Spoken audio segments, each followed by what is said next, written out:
Well, ladies and gentlemen, good evening. I'm Len Rydell, the Executive Director of the Blue and Gray Education Society, and I'd like to welcome you to what I think is probably our 19th or 20th Zoom interview series that started back in January. We did these as a bridge to get ourselves back out into the field, and I'm happy to report to you all that our field work is going well. Scott Patchan, who's with us here this evening, has just come back from doing a program in Saratoga. And before that, we did a program in Shiloh and a couple of programs in Atlanta. And in the next week or two, I'm going out.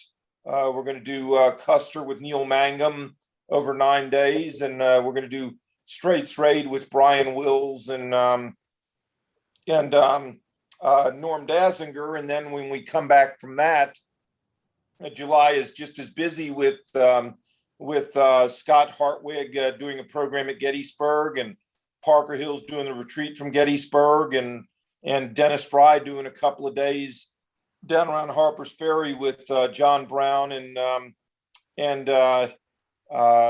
Stonewall Jackson, and we just keep on motoring through August, September, and October.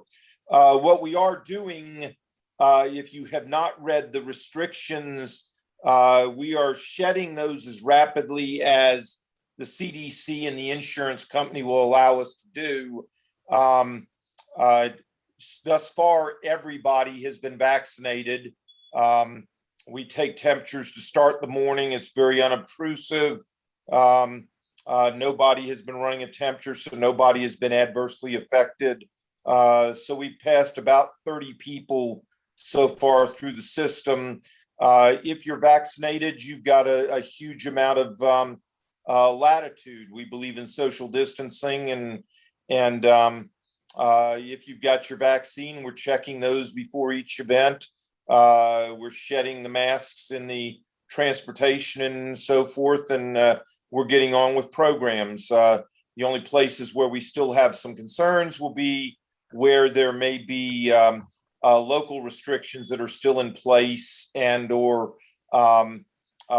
perhaps individual businesses that we may do business with that want for some reason or another to regulate how we move around their restaurants or wherever we're at. So there are still some restrictions out there, but by and large, they're coming away, and we will drop our restrictions as soon as we get updates. So if you're curious about what our restrictions and how our protocols are going through these things, go ahead to our website at blueandgrayeducation.org and look under our tour program, and it's a very straightforward and updated list of restrictions there.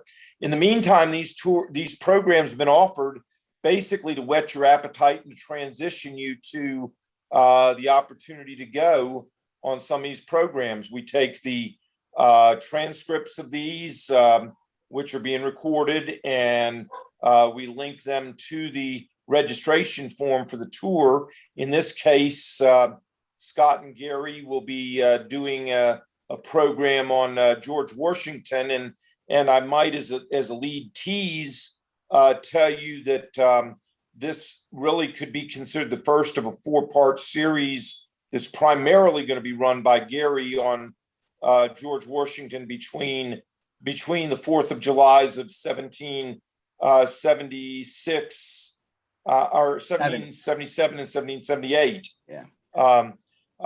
Karen has put up here the inventory of the interviews that we've done, and they're getting to be pretty substantial now, folks. This is available to you for free.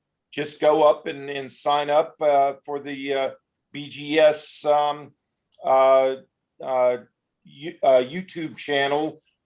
Karen is showing you how to do that. You can see that we already have 191 people have subscribed to this. When we started this, we had about 2 or 3 people that were subscribers, so it is picking up. Also, you will find, not directly related to this, but we have also been taking all of our lectures from our 20 some odd years of doing tours, and we have put them together in our video archives, which Karen is showing you right there. If you are an active member of the Blue and Gray, which is a minimum of $75 a year, you have unlimited access to what, when we finish it, right now we've got 173 that are online. And when we're finished with this particular project, we'll have about 350 online. There's a young Mike Litteris there, who is the head spokesman for the National Park Service now, back when he was a junior ranger at Richmond. So that's Joe Glathar. These things reach all the way back to 1994. And so if you're missing this, you're missing an opportunity to hear some great scholarship that we have presented over the course of the past 25 years or so. So visit us, give it a look. If you want to become a member and get subscribed, you can do that on the homepage as well. And I know that a lot of you folks that have been visiting with us, she's right now showing you where the restrictions are. So just a nice little tour of the site, and we certainly welcome you to participate further. We love having you on these, and I will also say that once we get through with the interview portion of it, which should take about 40 minutes or so, we'll allow you to open up the mics, and you can raise hands and ask questions directly of the speakers. We won't do that during the talk and during the interview, but probably about 20 minutes of 8 or 7:45, we'll open it up. We will finish at 9 o'clock Eastern time. Our last question will be taken just before 9 o'clock. And when that answer is done, it's done. I'll wrap, and then we'll go. The other thing that we have done, if either Scott or Gary are willing to do that, is we have stayed up another 5 minutes after we end the thing for somebody who maybe wanted to ask a question but didn't get called on, or whatever the case might be. But we do wrap that up to respect everybody's getting away time. We only allow about 5 minutes for that. So if you don't get a question answered and you want to ask something of either Scott or Gary or me afterwards, once we wrap at 9 o'clock-ish, then you're going to have about 5 minutes to ask any other questions, and then we'll terminate the program as it is. Go ahead. I would like to alert everybody about current conditions at the National Archives. The archives has been closed for about 15 months, and even after the COVID is over, the National Archives upper management does not want to return to pre-COVID research walk-in. What they want to do is they want to have by appointment only, which is not going to work. And I've told upper management that serious researchers are not hobbyists. Most of us are there 5 days a week going through records to find what we need. Their fantasy is to digitize everything and put it online, and then close the physical research rooms. I think this is detrimental to serious research, to scholarship. And so I am urging historians who, for the most part, seem to be pragmatic and don't seem to fight. You need to fight. You need to get in touch with your congressmen and senators and stress the importance of the physical research rooms and having open access to the records. So that's my spiel tonight. Amen to that as well. And folks, quite honestly, those are the sorts of things that when you call constituent services for your congressman or your senator's office, those are things that actually get attention. And all you have to do is basically call and say, hey, look, I understand that the research rooms at the National Archives are not being reopened as they were before the pandemic, and that is stopping people like me from getting access to do the research that's necessary to present quality historical presentations and so forth. So if you are so inclined, this is certainly one that I would endorse you calling your congressmen and your senators and telling them that they really need to get behind reopening the National Archives without restrictions for researchers. So thanks. Good point, Karen. And with that, I'll go ahead and introduce Gary Ecelbarger and Scott Patchan, and say again, guys, thanks for joining us. I think this is the third time I think that we've gotten together for various and sundry programs. This one, of course, is a Revolutionary War program, and one of intense interest, I think, which is the decisive operation of George Washington as his army is crumbling to make the decision to attack the German Hessians and the British in their winter quarters in and around New Jersey. Washington's crossing of the Delaware is very well represented in David Fisher's book, Washington's Crossing, I think is the name of it. And I highly commend that to you, as Scott and Gary will be presenting this program in mid-October of 2021. We hope that you'll join us for that. I'd like to open this up by asking Gary, over the years, you have made a lot of proposals to me for different and sundry programs that are wide-ranging across the board. What is it about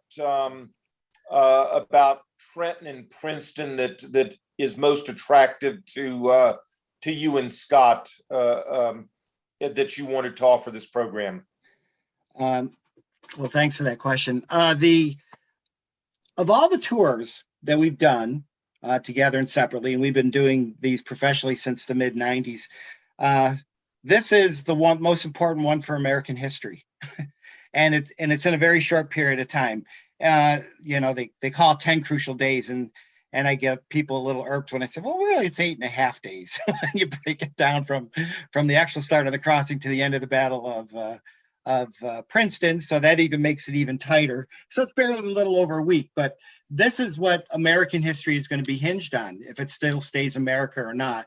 And I can't think of a more crucial or important tour to conduct for Americans to understand their history than the Trenton-Princeton portion of the Revolutionary War, which decided that this brand new country, the United States of America, just from the previous July, if it was going to survive through the winter of that same year that it declared its independence. So that without a doubt makes it the most important tour. And I have to throw credit to this organization, because a lot of times our tour ideas come up from things that we've done for the group in the past. And to be honest, we were talking up this tour when the last time we were going through the jerseys with a tour group from Begis. And I remember we stopped at Washington Crossing for a bathroom break in the parking lot, and people were looking across the river there. And we happened to be based out of Princeton, so we threw in the Battle of Princeton as just a throw in on that Sunday morning, because we were there and we thought it would be negligent not to include that, because people wanted to see it. And we thought to give it its just due, since we had just seen portions of it on the previous tour, which had nothing to do with 1776 and early 77. That's what really generated the idea to do this tour.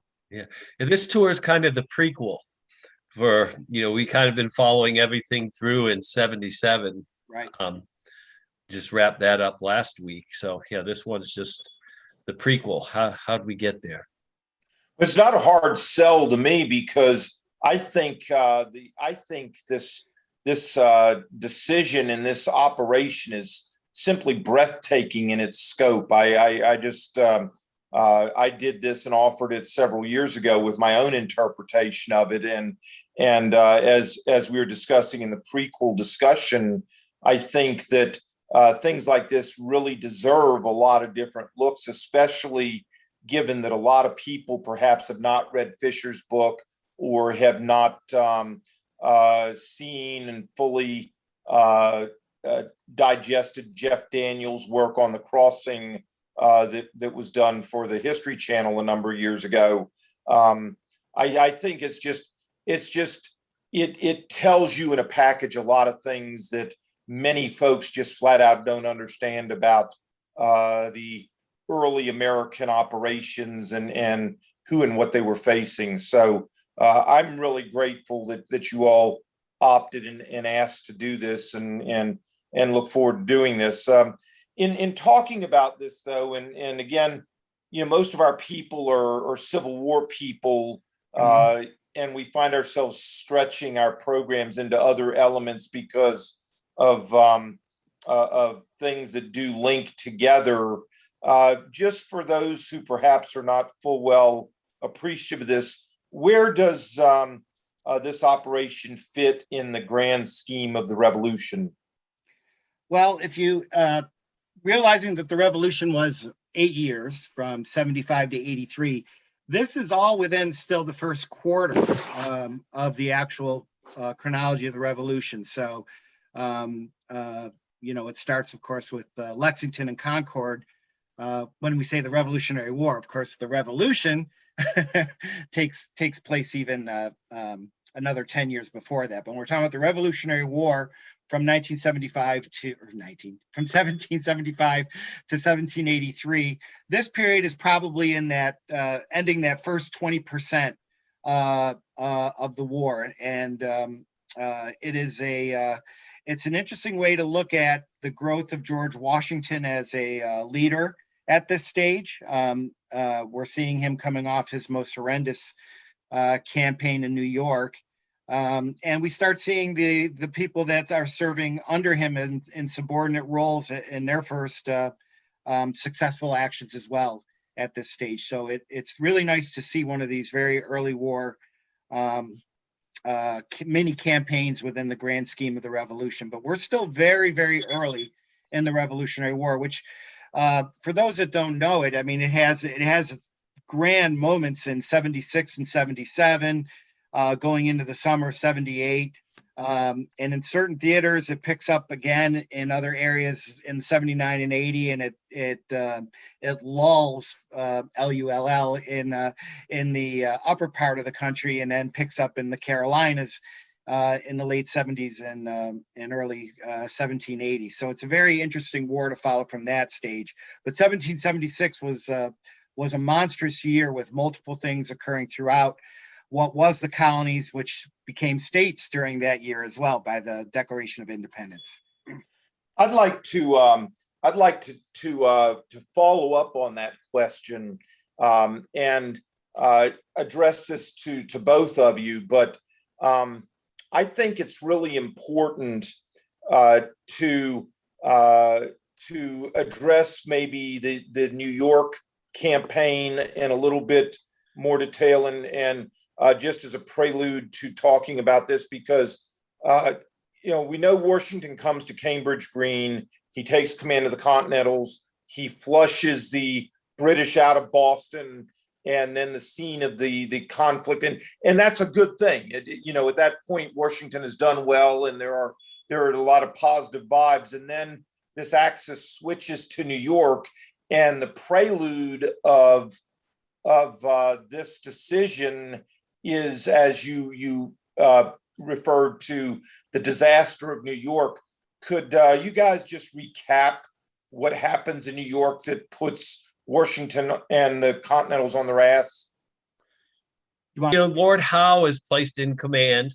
The British forces, he comes in on Long Island, sweeps in, routs Washington's armies. There's several battles in what's now New York City, Harlem Heights, and then he driven completely out into New Jersey. And there's the fall of 76 comes on. Cornwallis is leading the pursuit of Washington, and it appears that Washington's army is starting to fragment, and he's being chased across New Jersey.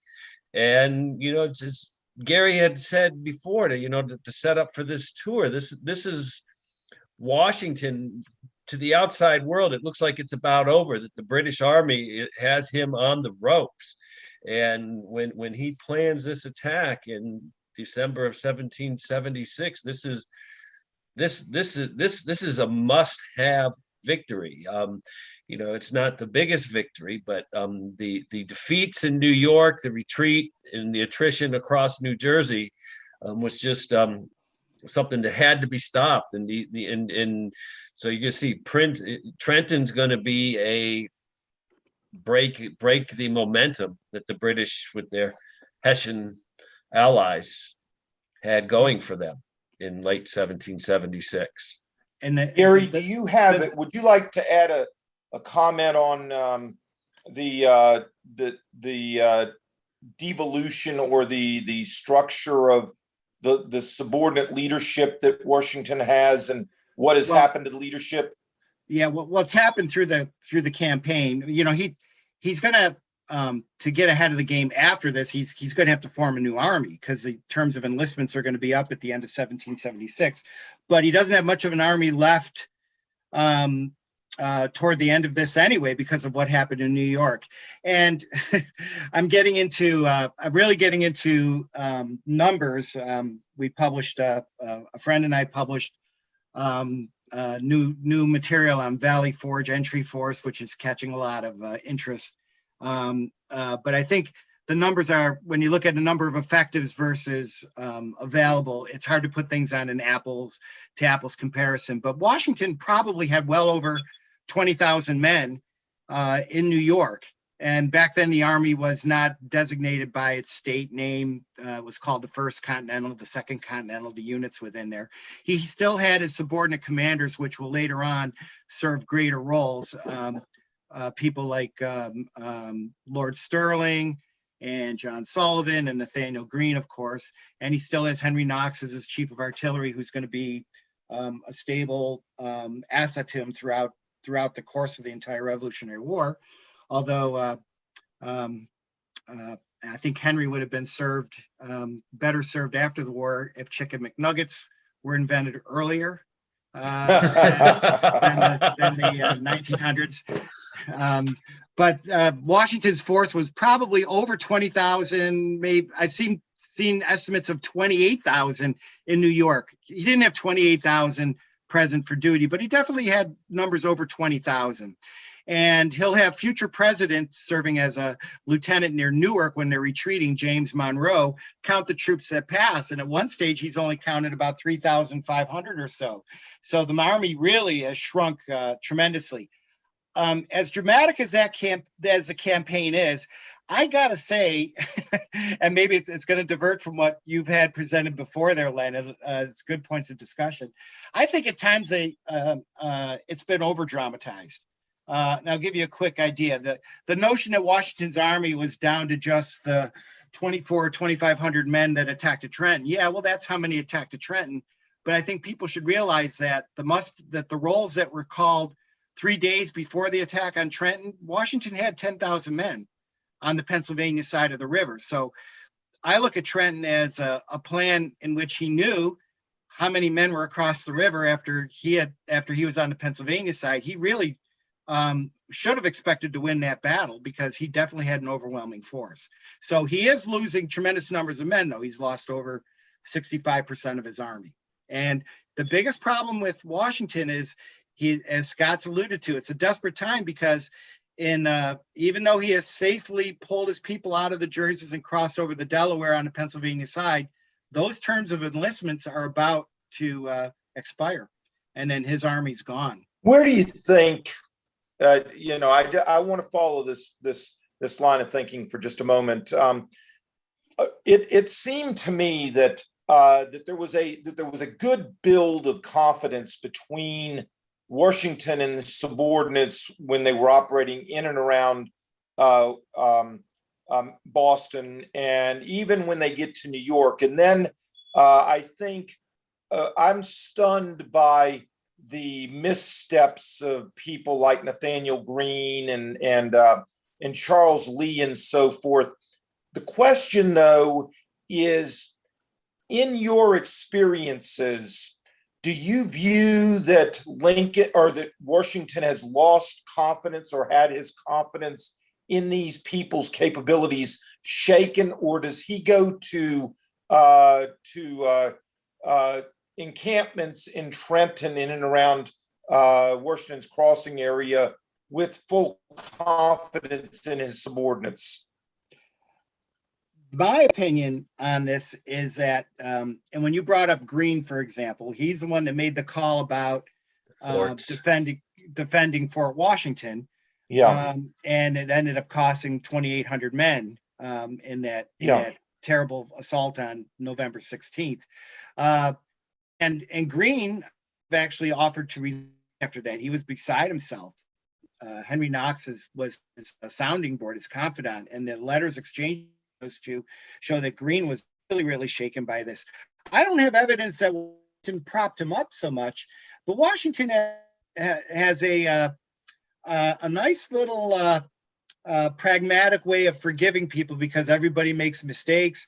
He could have overridden Green's call and pulled them out of Fort Washington. So I think he took equal responsibility for what happened there. Sullivan and Sterling both were captured in New York, and you can say how foolish it was that these major commanders allowed themselves to get captured. But again, Washington was forgiving for that.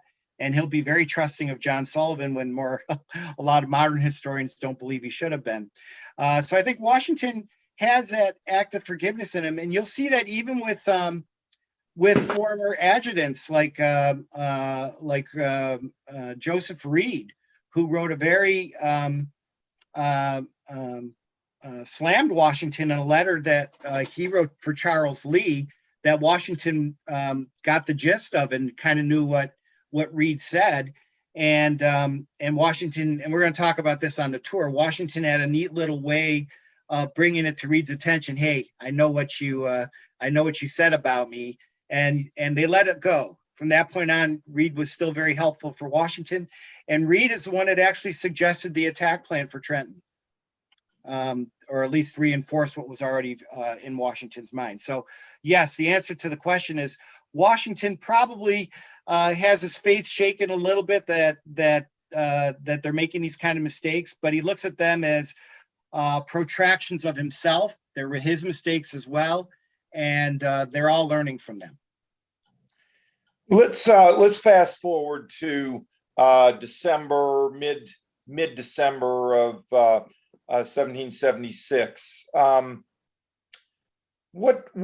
Tell us what is the condition of Washington's forces at this time, and what are the British thinking? What are the pursuers? I mean, Washington has crossed the Delaware now. It's put a river between himself and the enemy, at least until the river freezes. Where are the armies? What are the armies doing as we approach Christmas of 1776?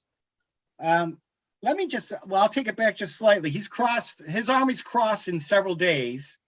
Washington's army's crossed from Trenton at different ferry points in the first week of December. And so there's all safely on the Pennsylvania side. And by December 13th, the trifecta hits. He learns that his chief subordinate, Charles Lee, is captured. And he's still waiting for those men to come to him.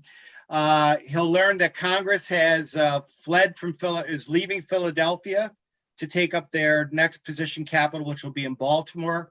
But what Washington doesn't know, at least on the 13th, he'll learn this a little later, is that across the river, William Howe has decided, I'm not going to carry this campaign anymore. I'm going to take the regular British army and retract back through the Jerseys and leave a series of outposts with the Hessians in charge of those outposts. And Trenton happened to be one of those outposts with roughly about 1,500 men. So that's kind of the condition, aside from what I've already talked about. The strength of Washington's army, I think, has been overplayed as undermanned. Okay, he really has. If you look at the returns, then he's got 6,100 officers and men present fit for duty. All right, of Continentals. That doesn't include the Pennsylvania force under Cadwalader. It doesn't include some other militia, and it doesn't include a section that you always see in the rolls called on command, which are people that are healthy soldiers but detached to serve as temporary teamsters and other things. Believe me, they've all crossed. They're all in Pennsylvania. So they're available to him. And when you add all that together, he has 10,000 officers and men. And I think most people that think about the Trenton campaign don't realize that Washington really still had that many men, that if he really needed to call on 3/4 or 4/5 of them to defend against an attack, he would be able to do that. Launching attack, that's a little different story. You're not going to employ that entire force. He'll design a plan to use 5,000 of them. But that's the notion on Washington's side. And as I said, on the British side, the British did very well in the New York campaign. Of course, they only lost one battle, Harlem Heights. They still lost 1,500 officers and men. And remember, Howe can only replace his men with a 3,000 mile passage across the pond, so to speak. So any loss on the British side is not an easily replaced one. So, but in general, it looks like the war is going to be over. Washington is convinced that when that river freezes over, that the Hessians can send a force across, and if his army has their terms expired on December 31st, he's not going to have an army left to repel against it. Philadelphia will be captured, and that at least by 76 is considered a checkmate. Scott, as we look at what Washington is facing, the movie is dramatic with Jeff Daniels sneaking down to the river and looking to see what's going on over in Trenton and so forth. But realistically, what does Washington know about how to get at the Hessians? What does he know about the approaches, and what does he know about where he's going to try to operate and make this surprise attack happen? Well, he's done reconnaissance of the area. He has people that are giving him information from that area. In the immediate lead up to the march, he's going to become very frustrated with one of his brigadiers, General Adam Stephen, who had one of his men killed by some Hessians on a patrol leading up to the actual Battle of Trenton. And as they were marching there, Stephen almost blew the whole operation by attacking all out against this one patrol that he thought had killed one of his men, and almost blew the cover of the whole operation. But Washington's has his sources and knows the area from information he's getting back there. What is Washington's plan for approaching and attacking Trenton? Can you describe that? He has the initial plan is to have actually four, but mainly three crossing points. He's going to follow with the main army at the northernmost ferry that they're going to use, which is called McConkey's Ferry. He's going to have a force under a commander named Ewing, who has about 800 militia that will cross at a middle ferry right across from Trenton, and that's to keep that force occupied. The McConkey's Ferry force will have to cross and then march down to Trenton, and they're going to subdivide. The third force under John Cadwalader, who has 1,200 Pennsylvania regulators and 600 Continentals, I think it's 1,800 men, is going to cross even further south, and their objective is to keep the next Hessian force below Trenton occupied, in other words, engaged in battle if necessary, so that they don't reinforce the main force that Washington's going to attack at Trenton under Colonel Rahl.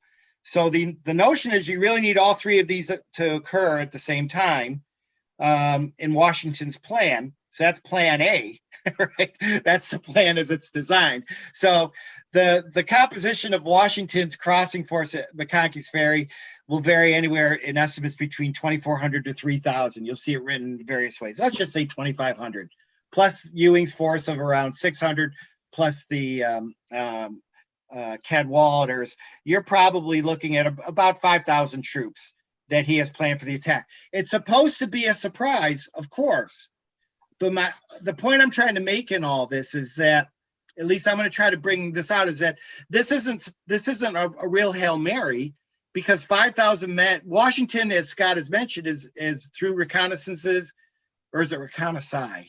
Well, anyway, through those, as well as through some work of his own spies, has learned that the force at Trenton is not Howe's British troops that were there earlier. He knows that Howe's pulled back, and it's only the Rawls Hessians that are there, and he knows that force is no more than 1,500. So that's why he designed to have 5,000 people involved. He fully expects this to work, and he's got the force of numbers where, by military doctrine, the attacking force should pull this off. But real Washington is counting on the element of surprise to make it happen quickly. That's the key here. It has to happen quickly so that a protracted fight doesn't lead to more reinforcements coming to Rawls' aid. The force multiplier in this is Washington, of course, wins a dramatic victory at Trenton, and then consolidates his gains and recrosses the Delaware again, but he's not finished. Would you describe the opportunities and the thought process that Washington faces after the success at Trenton that results in the operations against Princeton? Can I start with this one, Scott, and you can add in on this? Sure. Okay. This is where I deviate from what's traditionally presented here. With the 10 crucial days, what I call the 8.5. I actually consider this two different little campaigns here. Washington designs the Trenton campaign knowing that it is going to stir all heck. We have a Zoom audience. I got to be clean on this. And that he knows that there's going to be a British response to it. Of course he knows that. Okay. And what's the evidence that he knows that happens? Because right after they win at Trenton, they recross back into Pennsylvania. And he puts his army at Newtown. All right. So he knows that British response is there. So is Trenton going to be good enough to turn the fortunes of the army around? In other words, is this all it needs to be to get his men to re-sign, to have an army that goes into winter encampment, to get into what will be later be called a forage war? Is that all that's going to be enough? And he'll have some councils of war on this. And the point is, there are some that will tell him, no, that's not going to be enough. You just can't have this one fortunate victory and in itself say that this is going to be enough to save the army and therefore the country. There needs to be more than this. But through what happens in all these kind of campaigns, happenstance changes everything. John Cadwalader, going back to that Trenton plan, the attack on Trenton only occurred with the McConkey's Ferry Force because the other two portions of Washington Army couldn't cross the river because of the ice. So sure. Cadwalader, the southernmost commander, decides that he gets his men across 2 days later one day later on the 27th. We're going to go to where he went, which is at a place called Crosswicks. It has the meeting house is still there. We're gonna talk about that plan, but he'll send a message to Washington on the 27th. I'm in New Jersey. Why don't you come and support me here, and let's take the plan from that stage on. So I really, in our tour, want to bring this point out, is that I want to consider this, at least throw it into the pot, that we're really dealing with two separated campaigns. I almost want to separate, and I am, as you can tell, separating Trenton as its own entity to kind of set the stage for what the next real phase is, and that's Washington having a race against two things that I don't think can be dramatized too much. A race against getting enough men aligned before the British come, okay, the regular forces under Cornwallis in this case, and what's he going to do about getting his men to sign up again to carry this thing past December 31st, which of course the next stages of campaign, that year flips from 76 to 77. And that's what really, to me, is the really dramatic part of this campaign. Trenton has its own drama associated with it because they had to go to Plan B. To me, the real drama for the next part, the Assunpink Creek and Princeton part, is the days that lead up to it, the happenstance of Cadwallader crossing and how the plan changes from that, and the decision saying that Trenton really isn't going to be enough. Scott?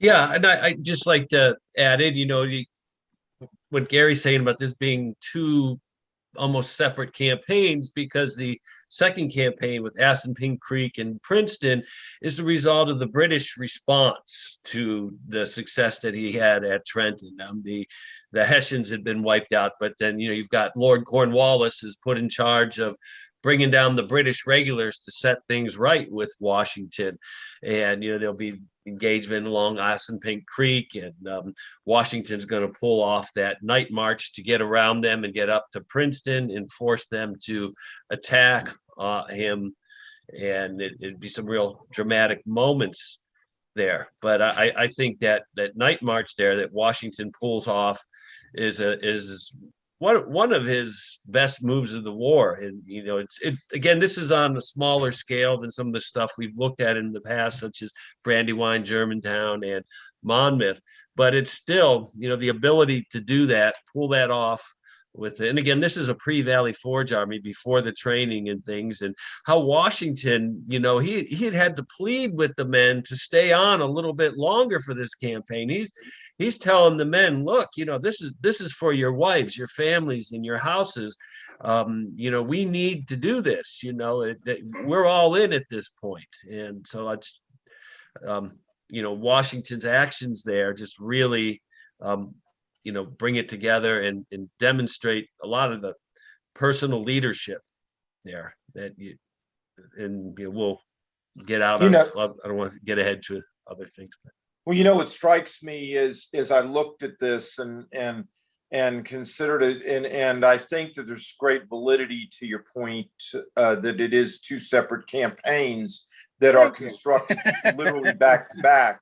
In that once you looked at the first success, which in and of itself is so dramatic as to suggest that if the circumstances of the Continental Army were not so dire that people literally had one foot out the door and headed home, that in and of itself would have been a superb and successful operation that might have sustained itself to the next operation. However, the opportunity then is, as you noted, you have stirred up the hornet's nest, in effect, where people were pretty much set in because Christmas has just occurred. And now you've got British forces moving to the scene of the crime. And now you have this almost swapping queens type of a situation in which, with the British moving towards Trenton, here's the American army now moving around in what is now going to be the British rear and moving towards Princeton and fighting that battle, and then facing the drama of we've extended ourselves so far that returning to Pennsylvania is not necessarily an option here. Right. Because now the forces are juxtaposed to where Princeton has been relatively easy, but now the egress point of it is really dramatic. And what I'd like to ask either one of you to address is once the first starts to fly again outside of Princeton and towards Nassau Hall, can you talk a little bit about that, and then talk about the American escape from Princeton? That's yours, Scott. Well, tactically, you have Alexander Hamilton is there. The British hold up inside literally one of the halls on the campus of Princeton College. And Hamilton brings up an artillery battery there and shells that until the British in there, I think it was, I can't think of the regiment, but they ultimately surrender because of this artillery and been pinned down and surrounded by the Continental forces there. So Washington's, able to pull out after that.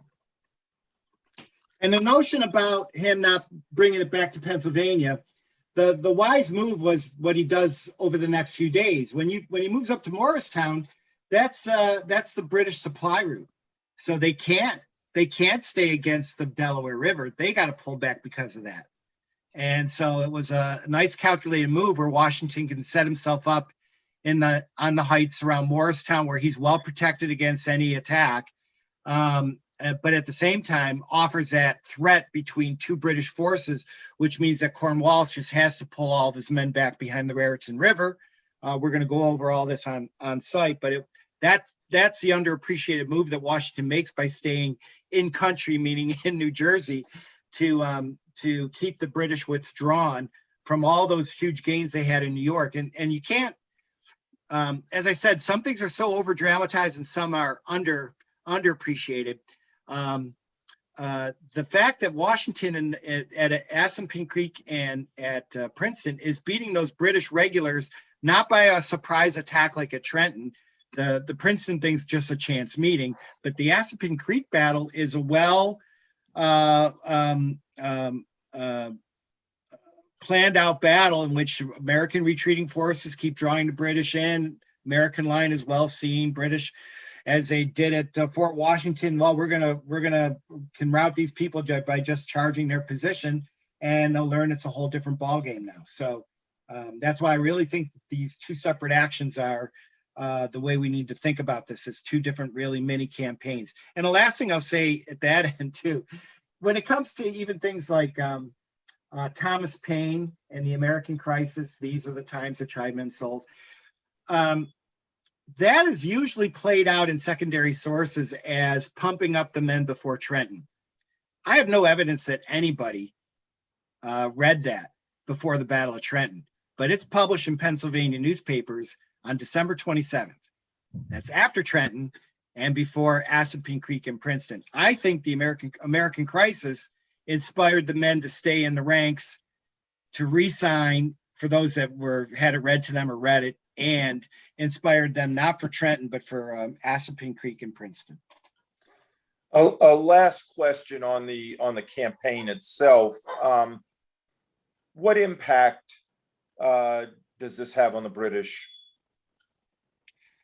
After Washington has escaped, has gotten to Morristown, and the implications of this embarrassing exchange has taken place. What, if anything, happens within the British ranks? To answer that, I need to carry. It's why we're going to do this campaign with an additional day. All right. When we do Princeton, Assunpink Creek and Princeton, Scott and I are going to cover that on Saturday, day 3. We still have day 4.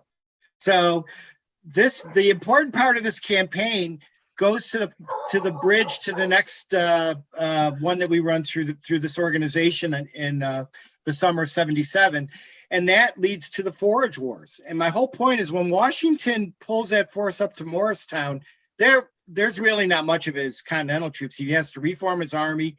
He has to get them inoculated for smallpox, and he has, with the help of mostly New Jersey militia, there's going to be 58 engagements in an 84-day period between January 3rd and March 24th.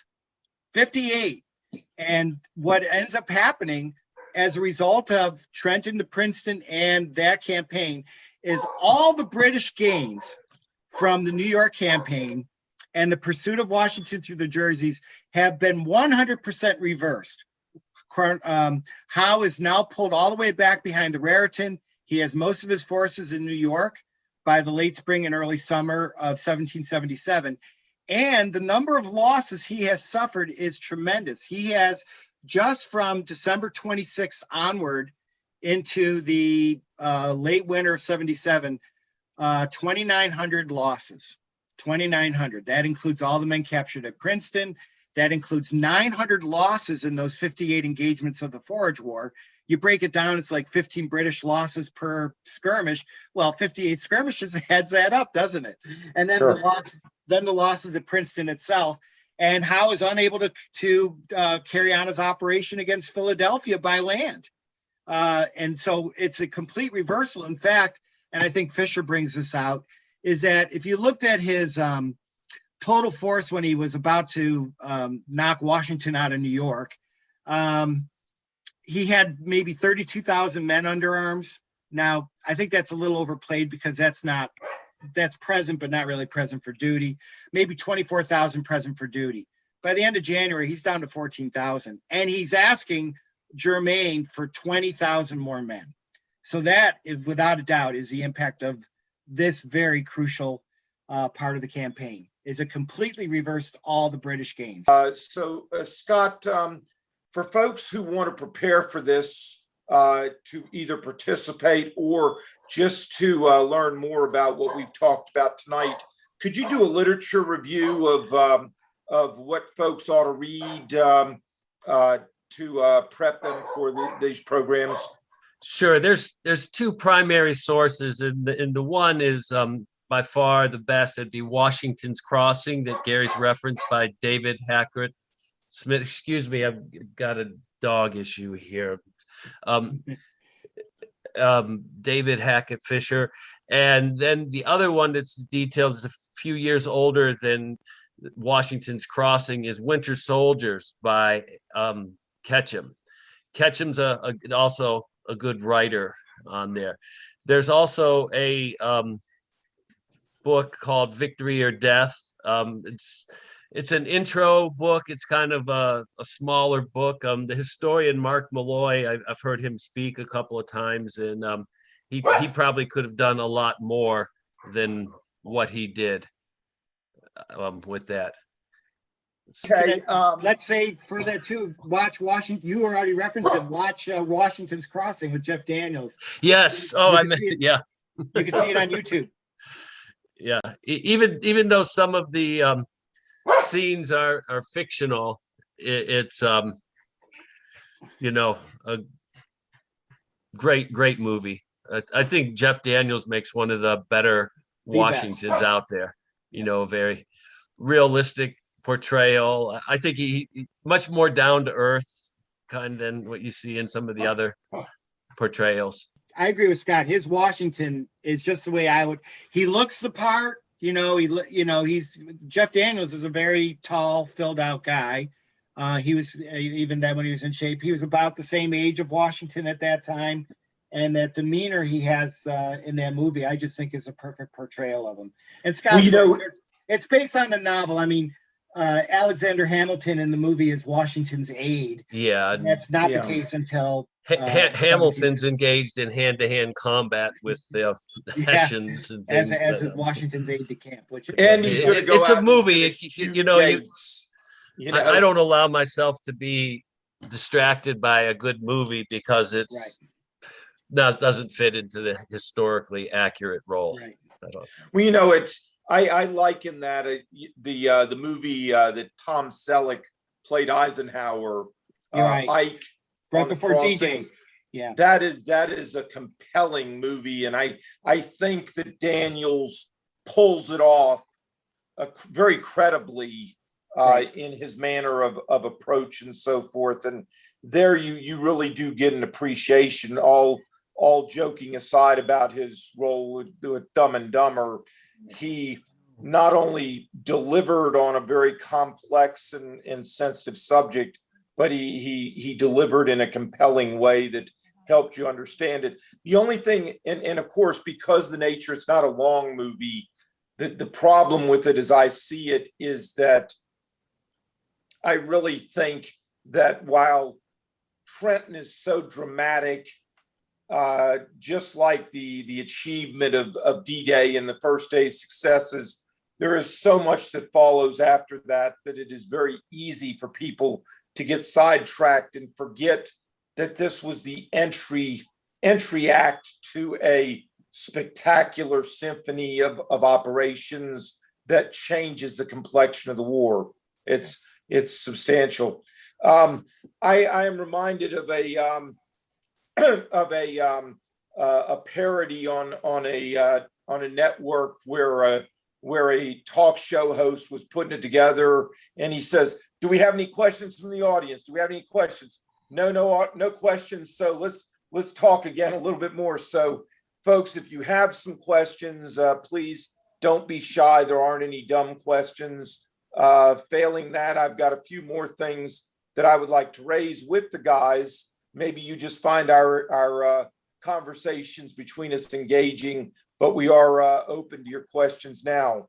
And I would ask as in a reverse Jeopardy, put your questions in the form of answers. Let's try that. I was going to jump in where Gary was asking about the reaction to the British, to the Trenton affair. It actually, the high level, Lord Germain is Lord Germain is the prime minister, and he's responsible for the affairs, and he's the politician that's running the war in the colonies.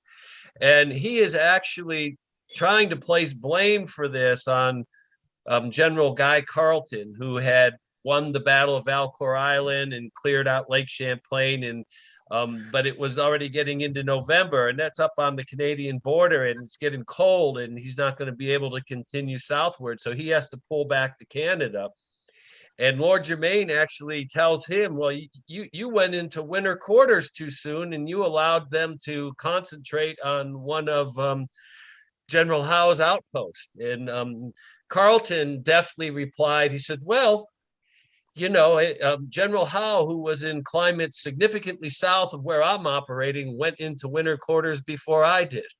So that, but it just kind of just shows Howe was the guy there. And at that point, they were looking to cover for him a little bit. I'd like to ask each of you, in the research and the work that you all have done to prepare for this program, and indeed all the work that you have done within the Revolution, can you name one or two places that you're going to take us on this program that are just really compelling to you, that you actually get the most dramatic sense of history? Is there a point on each of these programs for each of you, maybe one or 2 points that you just want to say, folks, look at this and go, Well, yeah, for me, one of those places is going to be on the Princeton battlefield. And mind you, this piece of the Princeton battlefield was actually only recently preserved. Princeton College was going to develop this, and then the Battlefield Trust was able to do. But this is ground where Washington is literally out there between the lines of battle, in front of his men, rallying them in the fight. And when the volley started, men thought that he's going to be dead. They didn't see how he would have survived, but here he comes, riding out of that and providing the inspirational leadership there at the Battle of Princeton. In fact, in that one, his aide Fitzgerald puts his hat over his face because he doesn't think Washington's going to live when he gets through that. Mine's actually a little more subtle place. I just have a big penchant for seeing houses that Washington actually used for headquarters. And one of the really cool ones is remember I said the trifecta on December 13th. We're going to go to where Washington's headquarters was. It's called Somerset. It looks like summer seat. And that was actually the home that was occupied by civilians, including, and this is so ironic and so cool, two signers of both the Declaration of Independence and the Constitution of the United States. One of them had it before Washington, and one after Washington used it for his headquarters. So it's a very important house. But that's just an example of one of the sites when we can actually peer into Washington's quarters and see what he's discussing with any councils that he's having. So we're going to take a look at that. And the other one too is I think it would be really cool to appreciate what's happening after Princeton in that interlude that sets up for the 77 campaign. And we're planning that trip up to Morristown, where we're going to go to the site where Arnold's Tavern was. It's not very spectacular at all, but we get to understand what's happening at that stage where Washington's going to form his new army, get them inoculated, and battle against the British. Scott Reiser, did you have a question? Scott. I think we have a question from Scott.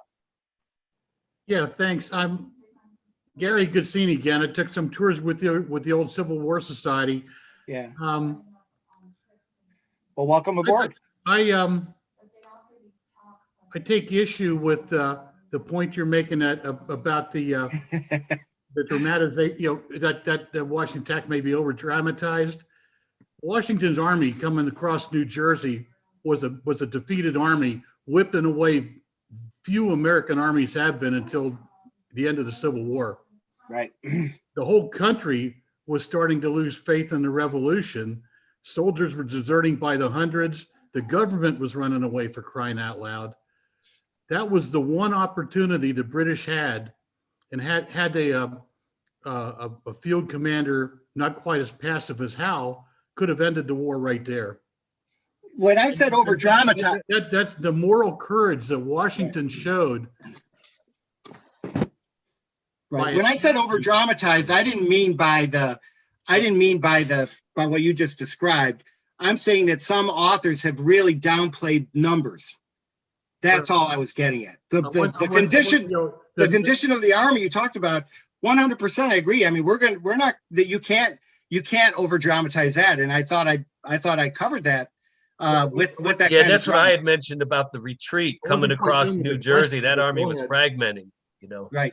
All I'm trying to say is I've seen you read a lot of accounts where they say he's down to just 4,000 men or 3,000 men, and that's just not true. He planned Trenton with an army that really he expected to win that battle. It wasn't. It's made out like it's going to be a shot in the dark, and if for some reason the Rahl's men get a little bit of preliminary word about what's happening to them, that it's going to be all over for Washington and his army. I think the Trenton part is very dramatic, but I think what's over dramatized is the numbers of men that Washington had. Okay, I may have finished. If I can finish the question I made, numbers don't mean everything in a battle. Right. The American troops at that point, by every count I've read, were absolutely terrified of the Hessians. They hated them. They were afraid of them because of what the Hessians had cut them up at Fort Washington. They're one of the most professional military forces in Europe. The moral courage shown by George Washington crossing that river with a plan that was obviously overly complex for the command structure he had, was phenomenal. And that when it's talking about a Hail Mary, that's the one opportunity. Had Washington lost that battle, I think it's a long time before you have an American nation. Right, which was the first question that Len asked me why I was interested in this campaign, because I do appreciate that these are the crucial days. I think it's just been misinterpreted. When I meant over dramatize, I said that secondary authors, I think, have downplayed the actual numbers. And I know numbers don't say everything, but you need numbers to launch the campaign. If Washington really only had 4,000 men, I think we would look at Trenton a lot differently than we will when we understand he had 10,000 men that he could operate with. That was my point.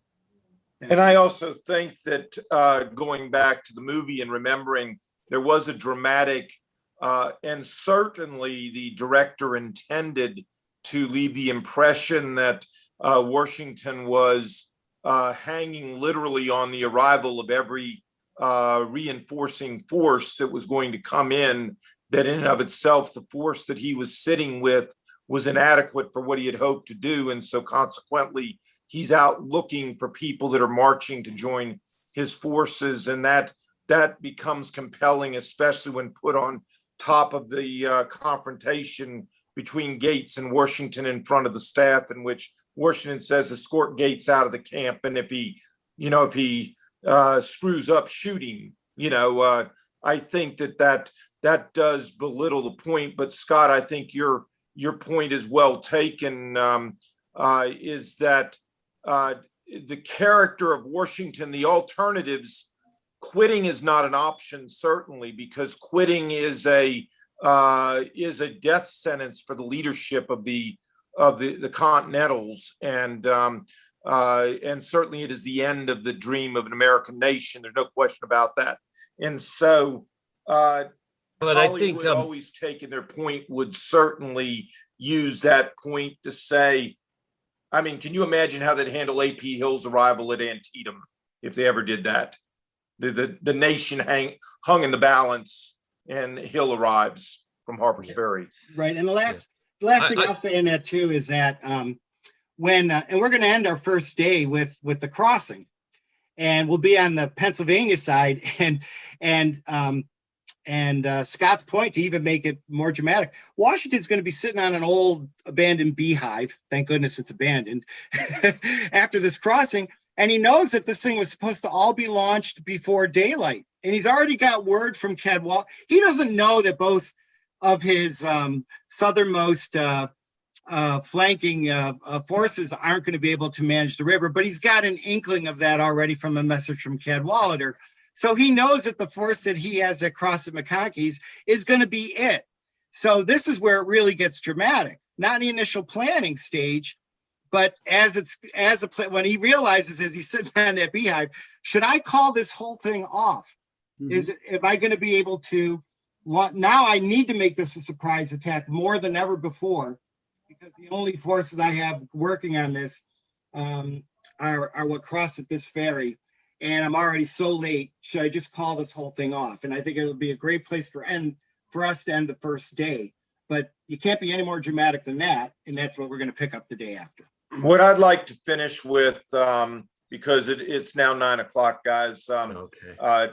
And it's in line with what you've just spoken about. Once Washington realizes that the supporting forces are not coming up, the point of the march that is most dramatic to me is the spot in which Washington splits his force and the River Road is taken, because that is the sum total of the assault. It is going to be the move around. It's going to be coming in above Princeton or above Trenton, and then coming along the River Road and collapsing on the Hessian barracks and whatever deployments that are existing in the town at that time. And that's a very high risk, dramatic moment. It is less so if Cadwalader is actually going to converge and they're going to collapse on the Hessians and Princeton from three sides.